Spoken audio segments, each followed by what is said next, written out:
எங்கள் வீட்டுக்கு பின்னாடி பார்த்திங்கன்னா இந்த மாதிரி 2, 3 பிளான்ட்ஸ் வச்சுருக்கேன். இது என்னென்னா ஃபஸ்ட்டு இருக்கிறது நமக்கு எல்லாம் இங்கு பழம் செடின்னு சொல்லுவோம் இல்லையா, ஹேர் க்ரோத்துக்காக யூஸ் பண்ணுறது. இது வந்து ஈழத்தளரி. இது நிறைய பார்த்துருப்பீங்க கோவில்லாம், நிறைய கலர்ஸ் இருக்குது இதில்.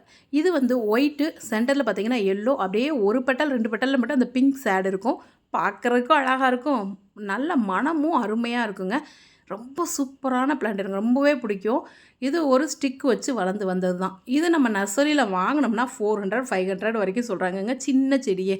நம்ம ஸ்டிக் வச்சாலும் வரும், பட் வந்து என்ன சொல்கிறது, லக்குன்னு சொல்லலாம். ஒரு சில நேரம் வர மாட்டேங்குதுங்க. இப்போ பக்கத்தில் இருக்கிறதும் இது மாதிரி ஒரு ஸ்டிக் வச்சு வந்தது தான். ஒரே ஒரு செடி தான் நல்லா ரெட்டாக வீட்டுக்கு முன்னாடி வச்சுருப்பேன், அதுதான் நான் வாங்கி வச்சது. மற்றதெல்லாம் இந்த மாதிரி ஸ்டிக் வச்சு வந்தது தான். இந்த பிளான்ட்டில் இருக்கிறது வந்து என்னென்னு பார்த்தீங்கன்னா மிளகு தக்காளி பழம்.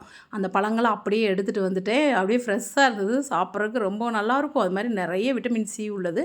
இந்த இங்கு பழமும் இதே மாதிரி தாங்க இருக்கும். இந்த செடியை கொஞ்சம் கட் பண்ணி விடணும்.